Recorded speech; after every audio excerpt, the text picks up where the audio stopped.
Well, good morning, everybody. Good morning. I don't know if it's morning while you're watching this, but it is definitely morning when I am going through this. Here's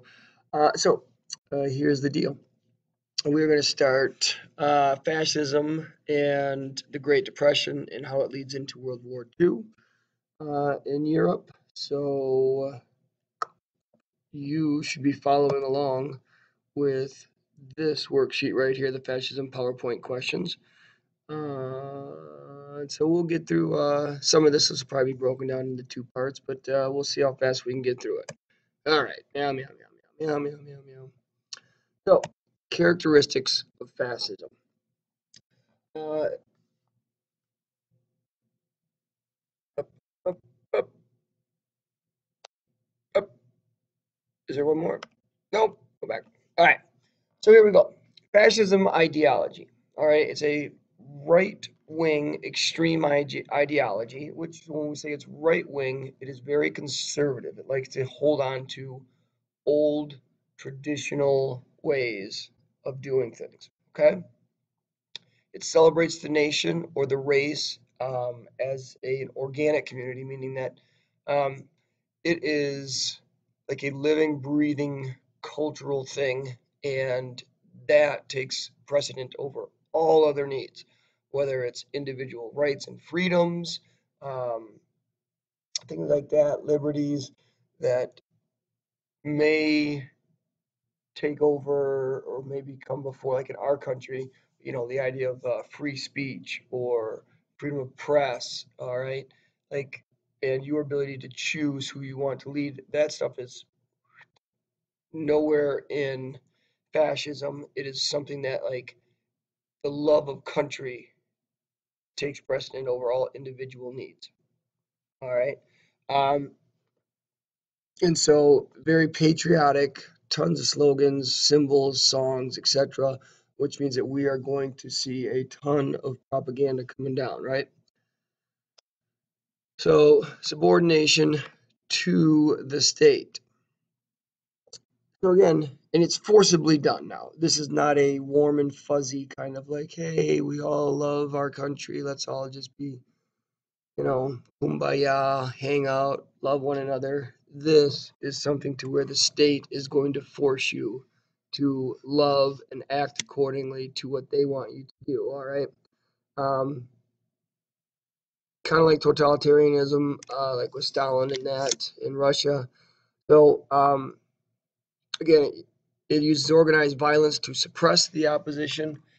So you will have the secret police, you will have people being arrested, imprisoned, tortured, killed, all right, to make sure that everybody follows along with the state, all right?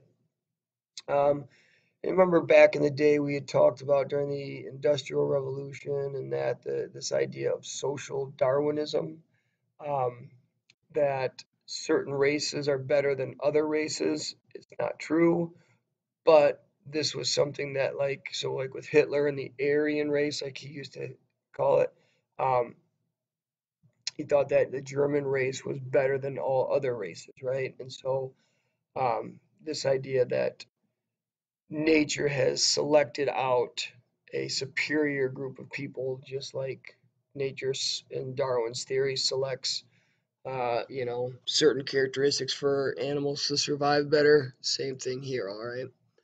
Um, and if you haven't figured out already, it is not democratic. There is not an open system of government and where people get to choose their leader or anything like that.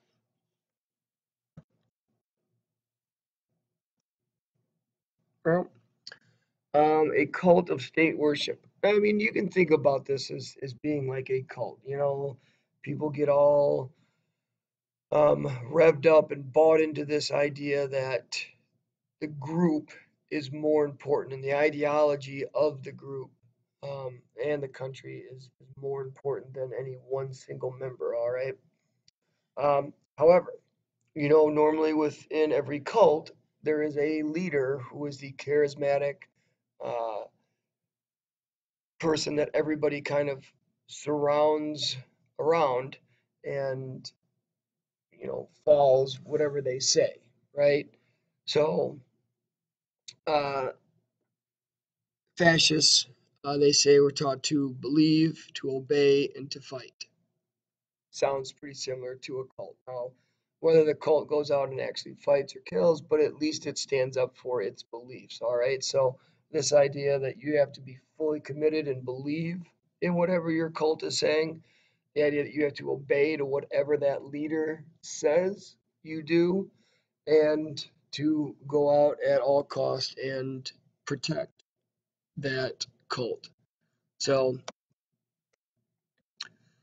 the myth and rebirth of militarism. Remember, we had in World War I, we had this big, huge military buildup by all the countries, and it was is not a good thing, right? Because everybody just starts building up, and so after World War I, when Europe was like, "Holy cow, what did we just do to ourselves?" We went down the wrong path. So, as this whole thing, it's been 15 years or whatever since World War I, and it's starting to people have forgotten about the devastation and the murder and the horrors of World War One, and so Italy and Germany are going to start this rebirth back to militarism, of building up um, an army and navy to protect itself and to go out into, as it says down there, like purge alien forces, right? That threaten their community. And now nobody may be threatening them whatsoever, but you still use that as propaganda that, you know what, we need to build up this military because there's people out there that don't like us. They're coming for us, right? Sexism. So women are going to be um, stereotyped and going to be put into certain roles. They're going to have limited freedoms. All right. Um, they're mostly always male dominated. The role of the woman is to be in the house, raise as many children as possible, and be dedicated to the state. And um, you'll see kind of like with Italy and Germany here that they award women who have children, and the more children they have, the more uh, rewards that they are given. So, and it becomes into the women's mind that their job is to procreate, make babies for societies, for the good of the country. All right. Um, Divorce, abortion, homosexuality are all suppressed. Um, and the state is represented as the ultimate guardian of the family institution, and hence the reason why the family's job is to protect the state as well. Now, if you're going to have a good old fascist society, you need to identify a scapegoat. And a scapegoat is somebody who you try to place the blame on for your problems, right? Um, Hitler, his were the Jews. He told everybody that, you know, the reason all in Germany why they had so many problems after World War One and all of these things were the Jews. So he provided a scapegoat for the German people to rally around and point their fingers at for being their problems. Okay. Now, normally, just like you do with your siblings and all the rest, that if you say you get in trouble, well, you try to blame it on your siblings. Well, it's not my fault. They were doing this to me, or they didn't help me. So you put that onto them, and so it's normally not true, but you need to give your people something to go against.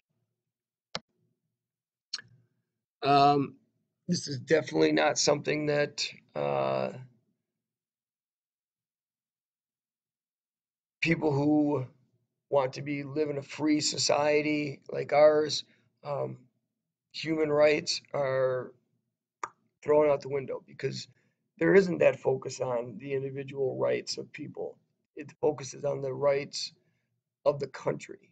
And so if they need something, those needs take precedent over your own individual needs. All right.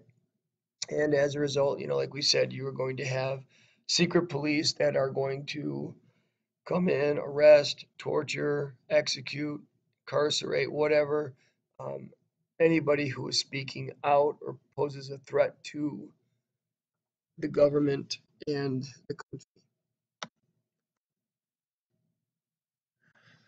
Now, fascist governments tend to use the most common religion in the nation as a tool to manipulate public opinion.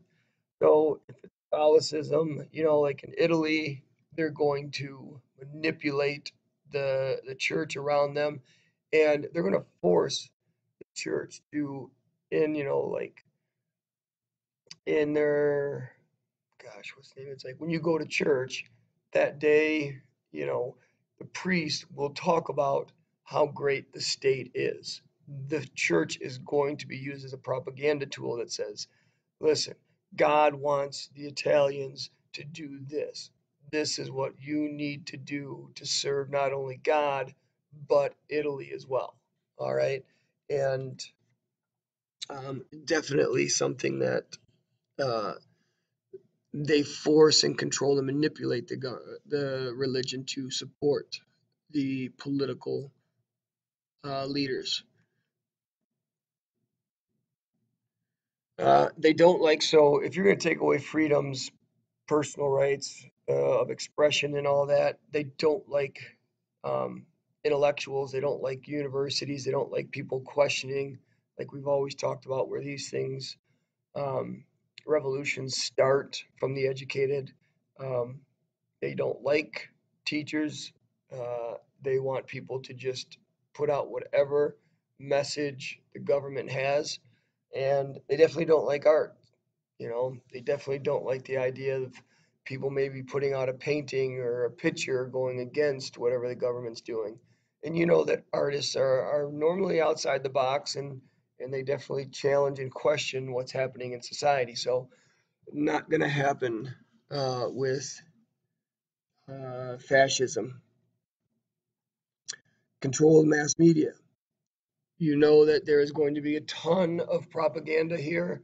Uh, they are going to uh, run state-run television networks. Only things that the government wants out is what you're going to see. There is no real choice of like, well, I don't like this station, so maybe I'll watch another TV. You've got like one, maybe two television networks, radio stations, all of that stuff, even records that are being put out, music that you can hear, books that you can read, are all being manipulated by the government and only support the government. They definitely do not like labor, all right? Meaning the fascist dictator will always want to control the workers, right? That's labor. And so the leader does not like the idea of unions, the idea of going on strike, because that prohibits the government from manufacturing and having a stable economy. And as a result, if you do that, if workers go on strike, it hurts. So fascist leaders are normally like really, really oppressive to any type of labor movement, anything like that that works towards the rights of workers, whether it's minimum wage, whether it's working conditions, all of those things. Uh, the government strongly suppresses and forces into um, following along with whatever is best for the country. And if you've got some rights that are, you feel are being neglected, being a worker, doesn't matter. All right, we're going to stop there.